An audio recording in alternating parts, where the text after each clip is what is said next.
@the growth classes के YouTube channel पर आपका स्वागत है। आज हमारा क्वेश्चन है, आणविक कक्षक सिद्धांत की मूल धारणा का वर्णन कीजिए।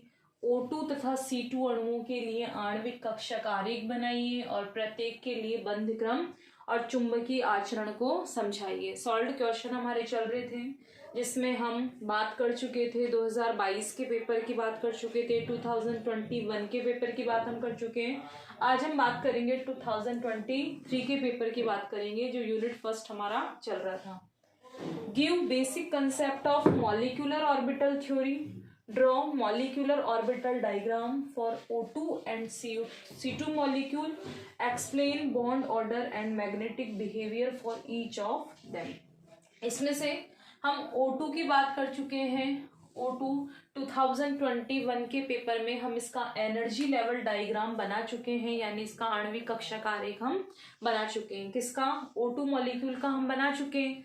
तो सिर्फ हमें यहाँ पर क्या बनाना है? C2 का बनाना है। और क्या बनाना है? आणविक कक्षक सिद्धांत की मूल धारणा का क्या करना है? वर्णन। जिन लोगों ने इसका एनर्जी लेवल डायग्राम नहीं देखा है, वो लास्ट वीडियो में 2021 के पेपर में जाकर आप O2 अणु के लिए, O2 मॉलिक्यूल के लिए आणविक ऊर्जा स्तर आरेख देख सकते हैं। इसका एनर्जी लेवल डायग्राम भी आप उसमें देख सकते हैं। तो इसमें हमें सिर्फ बात करनी है C2 अणु के लिए। ये मार्क्स है 8 नंबर का है, हमारे 2023 के पेपर में आ रखा है और पूरी यूनिट से एक ही क्वेश्चन उठाया है 8 मार्क्स का। ठीक है, तो O2 अणु हम नहीं बनाएंगे क्योंकि O2 हम पिछले वीडियो में कर चुके हैं। जिन लोगों ने वीडियो नहीं देखा है, वो लास्ट वीडियो में जाकर 2021 के पेपर में से आप देख लीजिएगा। ठीक है, और जिन लोगों ने अभी तक चैनल को सब्सक्राइब नहीं किया है, वो चैनल को सब्सक्राइब कीजिए। और जो लोग फर्स्ट बार इस चैनल को देख रहे हैं, वो भी इसे सब्सक्राइब कीजिए। सॉल्व पेपर में हमारा नेक्स्ट क्वेश्चन हम स्टार्ट करते हैं। ठीक है, देखिए, तो O2 अणु का हम यहाँ बात नहीं करेंगे। सबसे पहले हम बात करते हैं आणविक कक्षक सिद्धांत की मूल धारणा। तो हमारा आंसर यहाँ से स्टार्ट होगा। आणविक कक्षक सिद्धांत की मूल धारणा। सबसे पहले हम इसके बारे में वर्णन करेंगे। इसका डिस्क्रिप्शन हमसे पूछा हुआ है कि मॉलिक्यूलर ऑर्बिटल थ्योरी जो है वो किस अवधारणा पर, किस कंसेप्ट पर आधारित है। तो यह सिद्धांत मुख्य रूप से इस धारणा पर आधारित है कि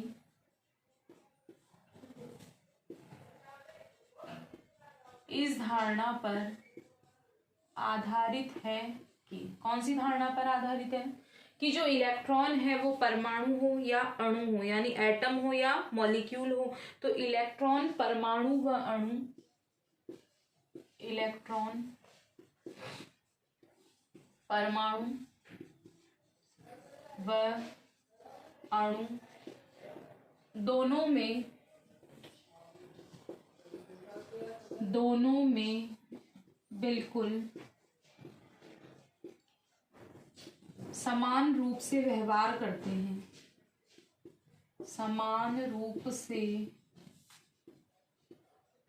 व्यवहार करते हैं, यानी जो इलेक्ट्रॉन है, अगर हमारे पास कोई सिंगल एटम है उसमें भी इलेक्ट्रॉन का नेचर वही होगा। अगर हमारे पास कोई मॉलिक्यूल है तो उसमें भी इलेक्ट्रॉन का नेचर क्या होगा? एक जैसा। यानी इलेक्ट्रॉन जो है वो परमाणु यानी एटम हो या कोई अणु मॉलिक्यूल हो, दोनों में बिहेवियर कैसा होता है? उनका सेम होता है। इसके बाद हम बात करें कि एक परमाणु में इलेक्ट्रॉन किस में रहेंगे? परमाणविक कक्षक में। तो एक इलेक्ट्रॉन या एक परमाणु में इलेक्ट्रॉन, अब एक परमाणु में इलेक्ट्रॉन रहेंगे, वो एक ही नाभिक के उसमें रहेंगे। तो एक परमाणु में इलेक्ट्रॉन किस में रहते हैं? परमाणवीय कक्षकों में। एक परमाणु में इलेक्ट्रॉन परमाणवीय कक्षक में रहते हैं। परमाणवीय कक्षक में रहते हैं। अब एक परमाणु में इलेक्ट्रॉन परमाणु कक्षक में रहते हैं, तो एक अणु में इलेक्ट्रॉन किस में रहेंगे? आणविक कक्षक में रहेंगे। और एक परमाणु में जब इलेक्ट्रॉन रहेगा तो इसी के नाभिक के द्वारा क्या होगा, आकर्षित होगा। तो एक परमाणु में इलेक्ट्रॉन परमाणविक कक्षक में रहते हैं, वह उस परमाणु के कितने नाभिक होंगे, एक परमाणु में कितना नाभिक होगा, एक ही होगा। तो उस परमाणु के कितने नाभिक के द्वारा, एक नाभिक के द्वारा आकर्षित रहते हैं,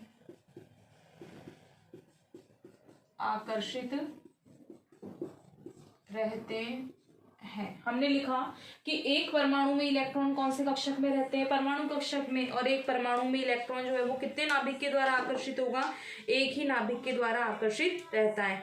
जबकि एक अणु में उपस्थित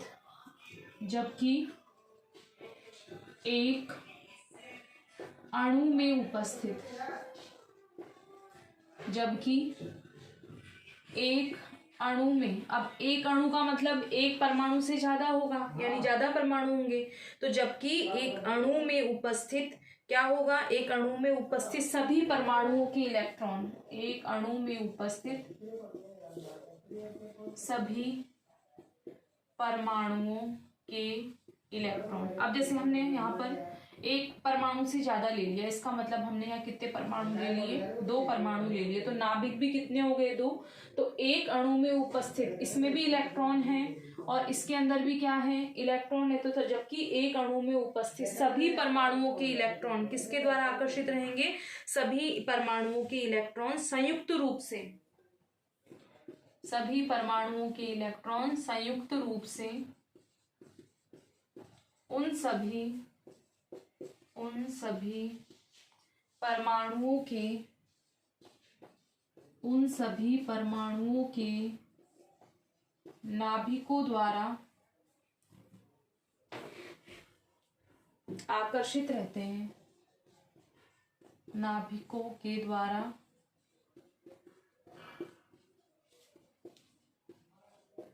आकर्षित रहते हैं। तो एक परमाणु में इलेक्ट्रॉन एक नाभिक के द्वारा आकर्षित रहते हैं, जबकि एक अणु में उपस्थित क्या होते हैं, जितने भी परमाणु हैं वो सभी संयुक्त रूप से उन सभी परमाणुओं के नाभिकों के द्वारा क्या रहेंगे, आकर्षित रहेंगे। ठीक है, तो एक अणु में इलेक्ट्रॉन क्या होगा, सभी परमाणुओं के नाभिकों द्वारा आकर्षित होगा। और एक परमाणु में इलेक्ट्रॉन केवल कितने नाभिक के द्वारा आकर्षित रहता है, एक नाभिक के द्वारा। तो यह धारणा केवल, कौन सी धारणा, आणविक कक्षक सिद्धांत की यह धारणा केवल किस पर लागू होगी, हम जब भी आणविक कक्षक सिद्धांत की बात करते हैं तो हम कौन से इलेक्ट्रॉन लेते हैं, आउटर शेल के। तो यह धारणा केवल बाह्यतम संयोजकता कोश के इलेक्ट्रॉनों पर ही लागू होती है। बाह्यतम संयोजकता कौन से, आउटर शेल के जो इलेक्ट्रॉन है सिर्फ उन्हीं पर लागू होती है। तो हमने लिखा कि यह धारणा केवल बाह्यतम संयोजकता कोश के इलेक्ट्रॉनों पर ही लागू होती है, इलेक्ट्रॉनों पर ही लागू होती है। इस पर लागू होती है, केवल आउटर शेल के इलेक्ट्रॉनों पर ही लागू होती है। भीतर के कोशों के इलेक्ट्रॉन तो भीतर के कोशों के इलेक्ट्रॉन तो अपने अपने नाभिकों के द्वारा आकर्षित रहते हैं, अपने अपने नाभिकों के द्वारा आकर्षित रहते हैं। किसके द्वारा आकर्षित रहेंगे, अपने अपने परमाणुओं के नाभिकों के द्वारा। तो अपने अपने नाभिकों के द्वारा आकर्षित रहते हैं। ठीक है, देखिए इसमें तो यह धारणा केवल किस पर लागू होती है, आउटर शेल के इलेक्ट्रॉनों पर। भीतर के कोश के इलेक्ट्रॉन तो अपने अपने नाभिकों के, यानी अंदर जो भी इलेक्ट्रॉन होगा वो तो सिर्फ अपने नाभिक के कांटेक्ट में ही होगा। तो यह जो धारणा है वो केवल किस पर लागू होती है, आउटर शेल के इलेक्ट्रॉन पर। अब आगे क्या कहता है, इस सिद्धांत के अनुसार, इस सिद्धांत के अनुसार, ये क्या सिद्धांत क्या कहता है कि जितने परमाणु कक्षक भाग लेंगे, ठीक है, जितने परमाणु कक्षक होंगे उतने ही क्या बनेंगे, आणविक कक्षक। क्योंकि किसी परमाणु से ही, जैसे H दो परमाणु है, इन्हीं से किसका निर्माण होगा, H2 अणु का निर्माण होगा। ठीक है, तो यानी जितने भी परमाणु कक्षक होते हैं उतने ही क्या बनते हैं, आणविक कक्षक। तो ये क्या कहती है, इस सिद्धांत के अनुसार जितने परमाणु कक्षक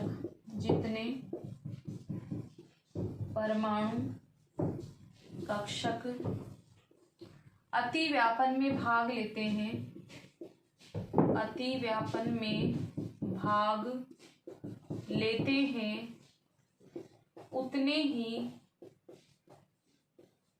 उतने ही क्या बनते हैं, आणविक कक्षक। उतने ही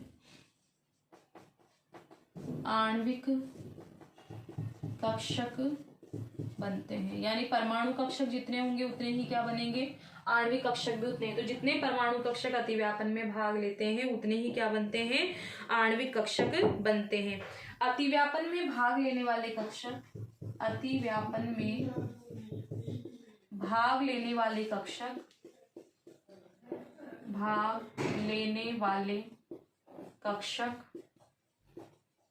लगभग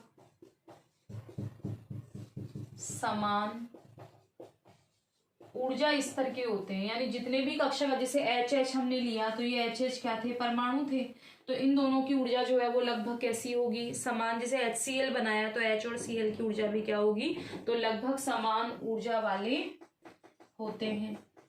ठीक है, तो हमने पढ़ा कि जितने परमाणविक कक्षक होंगे उतने ही क्या बनेंगे, आणविक कक्षक बनेंगे। और जो भी अतिव्यापन में भाग लेंगे, यानी जैसे ये H और ये H भाग ले रहा है अतिव्यापन में, अतिव्यापन का मतलब एक दूसरे के ऊपर आ जाना। ठीक है, एक दूसरे का अतिव्यापन कर लेना, ओवरलैपिंग कर लेना। तो जो भी अतिव्यापन में भाग लेंगे उनकी ऊर्जा लगभग कैसी होगी, समान होंगे। और फिर इन आणविक कक्षकों में इलेक्ट्रॉन कैसे भरेंगे, तो किससे भरेंगे, हुंड और पाउली के नियम से। तो अणु कक्षकों के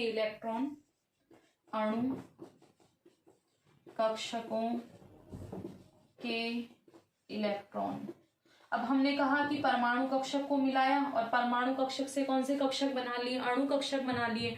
तो अणु कक्षकों के इलेक्ट्रॉन पाउली तथा हुंड के नियमों को ध्यान में रखते हुए कैसे भरेंगे, निम्न ऊर्जा स्तर से हमेशा इलेक्ट्रॉन पाउली और हुंड का नियम क्या कहता है कि पहले इलेक्ट्रॉन किस में जाएंगे, निम्न ऊर्जा स्तरों में, उसके बाद इलेक्ट्रॉन किस में जाएंगे, उच्च ऊर्जा। तो बढ़ती हुई ऊर्जा के क्रम में भरते हैं, बढ़ती हुई ऊर्जा के क्रम में भरते हैं।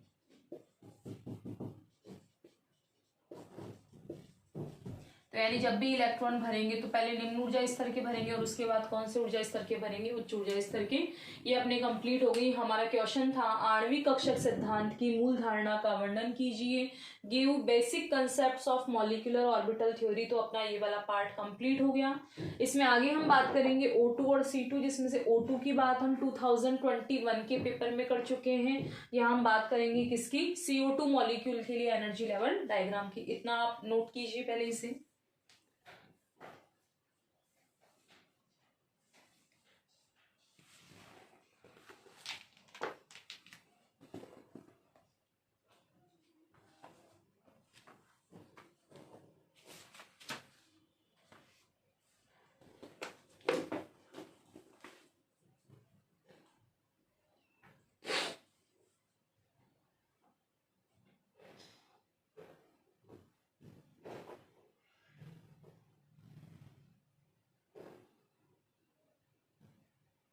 ठीक है, आगे बढ़ते हैं।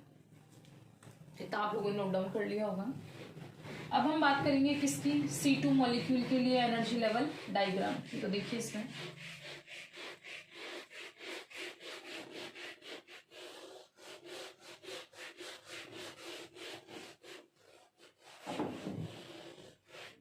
देखिए इसकी बात करेंगे हम C2 की। O2 की हम बात 2021 के पेपर में कर चुके हैं। 8 मार्क्स का हमारा क्वेश्चन था जिसमें से हमने इसका एक पार्ट कंप्लीट कर लिया है। तो अब हमारा नेक्स्ट है C2 अणु। कौन सा मॉलिक्यूल लिया हमने? C2 अणु। C2 में कौन कितने क्या है? कार्बन है। कार्बन कितने हैं? 2। तो सबसे पहले कहाँ से स्टार्ट करोगे? कार्बन कितने नंबर पे आता है हमारे पास में? 6 नंबर पे। तो कार्बन 6 का इलेक्ट्रॉनिक विन्यास निम्न होता है।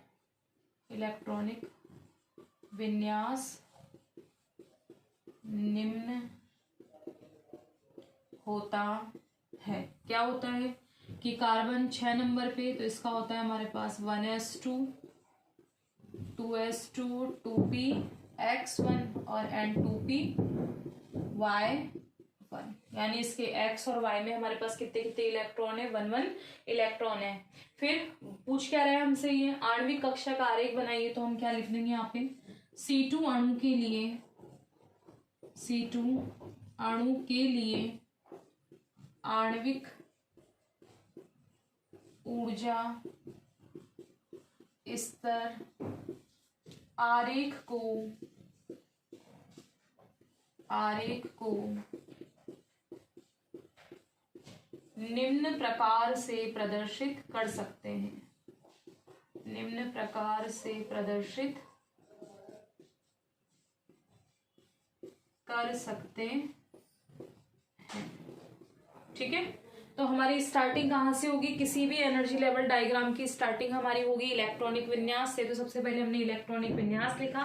अब उसके बाद हम इसका क्या बना देंगे? Energy level diagram. तो एनर्जी लेवल डायग्राम स्टार्ट करते हैं हम इसका। किस तरह से स्टार्ट करेंगे? जैसे हम औरों में स्टार्ट करते थे, सबसे पहले हम कहाँ से स्टार्ट करते थे? 1s से। ठीक है। कहाँ से स्टार्ट करते थे हम इसको? 1s से स्टार्ट करते थे। तो हमारा ये वाला तो हो गया, हमने पहले भी बनाए हुए हैं। तो उसमें हमने 1s से स्टार्ट किया था। जिन्हें भी कंसेप्ट क्लियर नहीं हो तो पिछले वीडियोस में जाकर आप अपना कंसेप्ट क्लियर कर सकते हैं।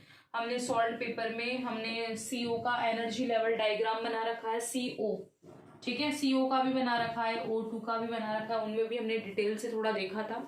तो जिन लोगों को समझ में नहीं आ रहा हो कि 1s किस तरह से क्या बना दिया, वो पीछे के वीडियोस में जाकर देख सकते हैं। ठीक है।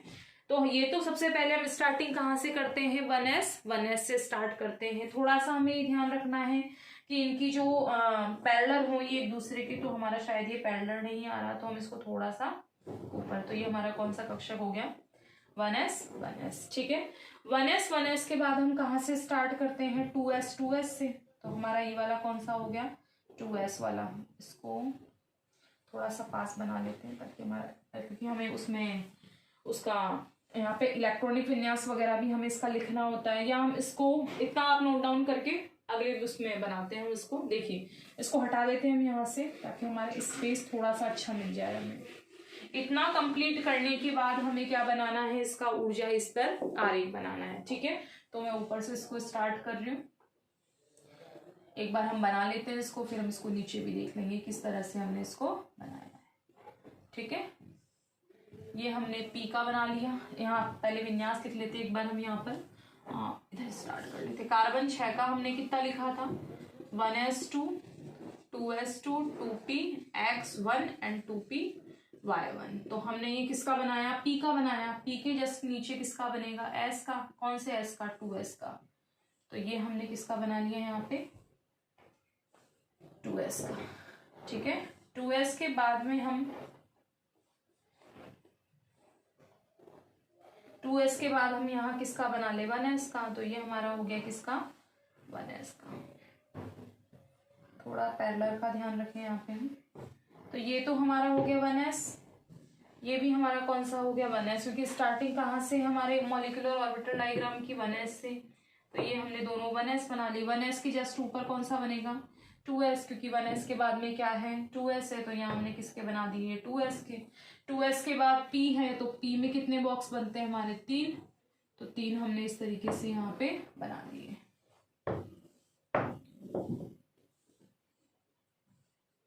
तीन कौन कौन से हमारे पास में? एक तो होता है 2px 2py एंड 2py। हाँ, थोड़ा सा इसको अलग कलर से शो कर लेते ताकि आप लोगों को थोड़ा सा इसमें देखिए। तो ये हो गया हमारा 2px 2py एंड 2pz। इसमें भी दोनों को सिंगल एक जैसा बनाने के लिए इधर x है तो इधर भी x ले लें, वो तो कैसे भी नाम दे सकते हैं, मुझसे कोई प्रॉब्लम नहीं होती 2py एंड 2p। लेकिन जिन लोगों को कंफ्यूजन हो कि हमने इस तरीके से उल्टा क्यों लिख दिया, वो सीधा भी लिख सकते हैं, उससे कोई इफेक्ट नहीं पड़ता। लेकिन अगर दोनों को पैड जैसे जेड जेड दोनों एक साइड आ जाएं, वाई वाई एक साइड आ जाए और एक्स एक्स, तो इस तरीके से हमने इसको लिख दिया। ये हमारा कौन सा था 2s, यहाँ पर भी हमारा कौन सा था ये 2s, यहाँ ये कौन सा है 1s और ये हमारा कौन सा है 1s। ठीक है, तो हमने 1s का बना लिया, 1s के बाद में हमने 2s का बना लिया, 2s के बाद में हमने किसका बना लिया 2p का, जेड जेड एक साथ रख लिए, वाई वाई एक साथ रख लिए, एक्स एक्स एक साथ।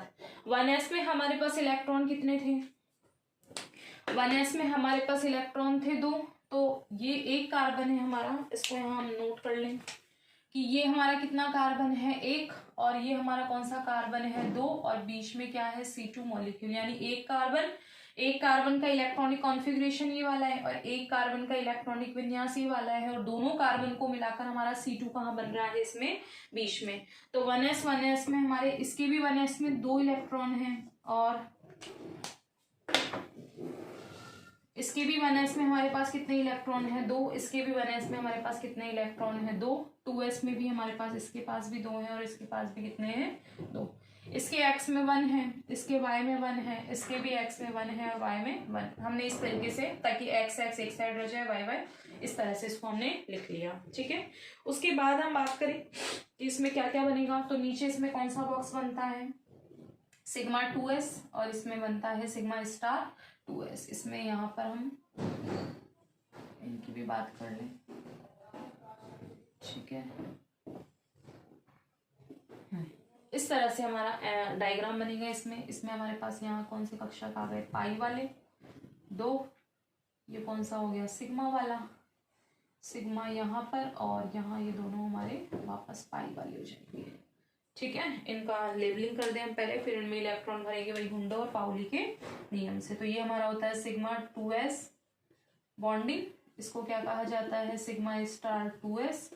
ये हमारा हो गया पाई 2py bonding and pi 2pz bonding. ठीक है, पाई वाले होंगे y और z। ये हमारा हो गया sigma 2px bonding, okay, and ये हो गया sigma star 2p bonding 2px bonding. ठीक है, यहाँ सिग्मा 2px बॉन्डिंग है, यहाँ सिग्मा स्टार 2px कर देते हैं, खाली इसको बॉन्डिंग लगाने की जरूरत है क्योंकि एंटी बॉन्डिंग है इसलिए। ठीक है, ये हमारा हो गया पाई स्टार 2py एंड ये है पाई स्टार 2pz।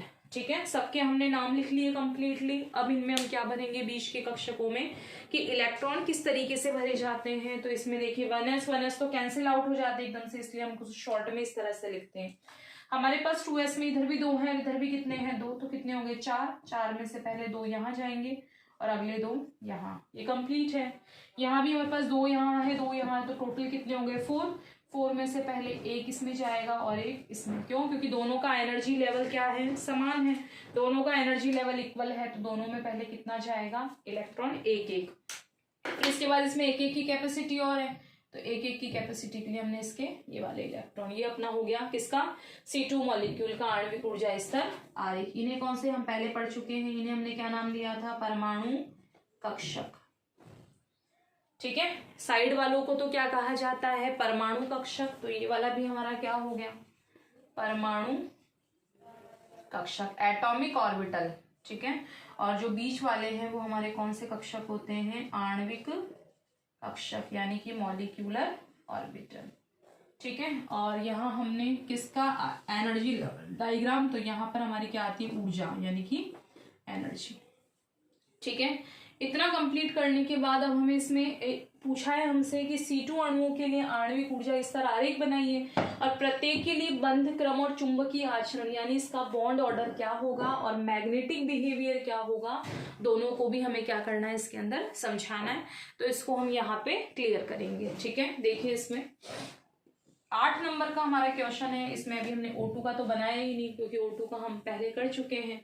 तो 8 नंबर में इतना तो हमें करना ही पड़ेगा, ठीक है।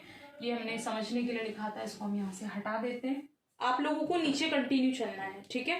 नेक्स्ट पेज हम इसलिए नहीं ले रहे, नेक्स्ट पेज में हमें फिर इसको वापस डायग्राम को किस तरीके से देखेंगे, तो मैं यहाँ लिख रही हूँ लेकिन आप लोगों को नेक्स्ट नीचे तक चलना है, ठीक है। नेक्स्ट अगले पेज में लेना है इसको। देखिए क्या लिखेंगे, सबसे पहले हम इसका लिख लेते हैं, आणविक ऊर्जा स्तर आरेख के अनुसार, आरेख के अनुसार C2 अणु का इलेक्ट्रॉनिक विन्यास निम्न होगा। अब हम C2 का लिख रहे हैं, पहले हमने किसका लिखा था, C का खाली। अब हम C2 बना चुके हैं यानी मॉलिक्यूल बना चुके हैं। मॉलिक्यूल से हम क्या लिखेंगे, इसका इलेक्ट्रॉनिक कॉन्फ़िगरेशन जो हमारे पास लिखा हुआ है, ठीक है। 1s और 1s को हम शॉर्ट में क्या लिख देते हैं, यहाँ K और K। इसको भी हमने K मान लिया, इसको भी हमने K, ये यहीं खत्म हो गया अपना, ठीक है। उसके बाद में ये बीच वालों का लिखना है, साइडों का नहीं लिखना, साइड तो सिंगल सिंगल के। हमें C2 का लिखना है तो C2 का ये बीच वाला है। तो सबसे नीचे कौन है, sigma 2s bonding square. Square का मतलब कितने इलेक्ट्रॉन है, 2। उसके बाद में क्या है, सिग्मा स्टार 2s में भी कितने हमारे पास, 2। फिर हमारे पास क्या है, पाई 2py बॉन्डिंग एंड पाई, इसमें भी कितने हैं, 2। इसमें है पाई 2pz बॉन्डिंग, इसमें भी हमारे पास कितने इलेक्ट्रॉन हैं, 2। तो ये तो हो गया हमारा इलेक्ट्रॉनिक विन्यास। ये इलेक्ट्रॉनिक विन्यास भी हम क्यों लिख रहे हैं, क्वेश्चन में पूछे तो भी ठीक है लिख देंगे, और अगर नहीं भी पूछे तो भी हम इसको लिख सकते हैं क्योंकि हमें इसको देख कर ही लिखना है। तो चाहो तो ये पॉइंट हम इसमें ऐड भी, क्योंकि हमसे 2 चीजें पूछी है, बंध क्रम और चुंबकीय आचरण ही पूछा है, तो चाहो तो आप इसे लिख भी सकते हो क्वेश्चन में। अगर नंबर 8 नंबर का है तो इन्वॉल्व कर भी सकते हो, नहीं तो इसमें हमसे इलेक्ट्रॉनिक विन्यास पूछा नहीं है लेकिन फिर भी हम इसको ऐड कर रहे हैं, ठीक है। तो चाहो तो आप लोग इलेक्ट्रॉनिक विन्यास को ऐड कर सकते हो, अदरवाइज इसको हटा भी सकते हो। उसके बाद में हमसे पूछा है इसमें बॉन्ड ऑर्डर। तो बॉन्ड ऑर्डर यानी कि बंध क्रम कैसे निकालते हैं, बॉन्ड ऑर्डर है इसलिए इसको शॉर्ट में बी, इसको लिख भी सकते हो, अदरवाइज इसको नहीं भी लिख सकते, ठीक है, आप लोगों जैसा ठीक लगे। फॉर्मूला क्या था इसका, हमने लास्ट वीडियो में पढ़ा था, bonding electron minus anti bonding electron upon 2। तो बॉन्डिंग इलेक्ट्रॉन तो हमारे कितने हैं इसके अंदर, बॉन्डिंग कौन से बताए थे, नीचे वाले, ठीक है। जिन लोगों को क्लियर नहीं हो रहा वो पहले की वीडियो में जाकर देख सकते हैं, और चैनल को सब्सक्राइब जरूर कीजिए जिन लोगों ने अभी तक चैनल को सब्सक्राइब नहीं किया है, ठीक है। और वीडियो अगर आपको पसंद आ रहा है तो उसे लाइक और शेयर भी कीजिए। तो इसमें हमारे बंध क्रम में नीचे के इलेक्ट्रॉन है यहाँ 2, इसमें ये ऊपर का है, इसमें ये पूरा कहाँ है, नीचे का है। ऊपर के तो ये दोनों है ना, ये दोनों नीचे के, तो 2 यहाँ पर, 2 यहाँ पर, 2 यहाँ पर, तो टोटल कितने हो गए हमारे पास में, 6। एंटी बॉन्डिंग कौन से, ऊपर वाले, तो इसमें तो ऊपर कुछ है ही नहीं, इसमें ऊपर सिर्फ हमारे पास 2 है, तो 6 - 2 अपॉन 4 कितना आएगा हमारे पास, सॉरी 2, तो हमारे पास कितना आ जाएगा 4 अपॉन 2, हमारा आंसर होगा 2। तो यानी बंध क्रम कितना आया हमारे पास में, 2। बंध क्रम से क्या करते हैं, बंध क्रम के आधार पर यानी बॉन्ड ऑर्डर के आधार पर, बंध क्रम के आधार पर C2 का अणु सूत्र यानी मॉलिक्यूलर फॉर्मूला, किसी में भी कितने सूत्र कितने बॉन्ड बनेंगे वो हम इसके अंदर बना सकते हैं, ठीक है। तो C डबल बॉन्ड C, ये क्या हो गया इसका, C2 मॉलिक्यूल का क्या हो गया अणु सूत्र। लास्ट हमसे पूछा है मैग्नेटिक बिहेवियर, तो यानी चुंबकीय आचरण, ठीक है, चुंबकीय आचरण। तो चुंबकीय आचरण क्या होगा, चुंबकीय आचरण में हम क्या लिखेंगे कि C2 अणु में, ठीक है, C2 अणु की हम बात करें तो C2 अणु में सभी इलेक्ट्रॉन किसमें है, युग्मित हैं, सभी इलेक्ट्रॉन युग्मित हैं, सभी, कोई भी सिंगल इलेक्ट्रॉन है ही नहीं हमारे पास, सारे के सारे क्या है, युग्मित। तो C2 अणु में सभी इलेक्ट्रॉन युग्मित हैं, अतः इसकी प्रकृति कौन सी होगी, क्या बताया था हमने, प्रति चुंबकीय, डायामैग्नेटिक होगी। और अगर एक भी इलेक्ट्रॉन सिंगल मिल जाता तो अनुचुंबकीय, तो इसकी प्रकृति क्या है, अनुचुंबकीय है, ठीक है। तो ये हमारा 8 नंबर का क्वेश्चन था। इतना ही हम किस में ऐड करेंगे, O2 को भी ऐड करेंगे, और O2 का हम पिछले वीडियोस में बना चुके हैं, तो O2 का आप वहां से नोट कर लीजिए, और C2 अणु का ये वाला हमारा आणविक ऊर्जा स्तर आरेख हो गया, तो एक पेज हमारा उसका हो गया। मूल धारणा का एक पेज हमारा इसका हो गया, और सेम टू सेम एक पेज हमारा किसका हो जाएगा, C2 का, O2 का, और इतनी चीज आप भरोगे इसके अंदर तो आराम से हमें 3 या 4 पेज इजीली भर जाएंगे और हमारा 8 मार्क्स का जो क्वेश्चन है वो कंप्लीट हो जाएगा। तो इस तरह से हमने 2023 के, 2022 के और 2021 3 ईयर्स के पेपर हम सॉल्व कर चुके हैं। कौन सी यूनिट के, यूनिट फर्स्ट के, ठीक है। तो इनके बेस पर हम आगे भी सॉल्व करेंगे। 2019 का पेपर हम सॉल्व करेंगे, 2018 का पेपर भी हम सॉल्व करेंगे। तो 3 साल के हमारे हो चुके हैं, 2 साल के और करके 5 ईयर्स का पेपर जो है वो आप लोगों का कंप्लीट हो जाएगा। और इस तरह से आप जो है इसकी तैयारी अच्छे से कर सकते हैं, क्योंकि बार बार रिपीटेड क्वेश्चन ही एग्जाम में ज्यादा आते हैं, ठीक है। Thank you so much. जिन्होंने भी चैनल को सब्सक्राइब नहीं किया है या लास्ट वीडियो जिन्हें भी नहीं मिल रहे हैं वो यूट्यूब पर जाकर @the growth classes के नाम से इसे सर्च कर सकते हैं और प्ले लिस्ट में जाकर सॉल्व पेपर की लिस्ट में से पहले के डायग्राम या पहले के वीडियोज जो भी आपको देखने वो देख सकते हैं। Thank you so much.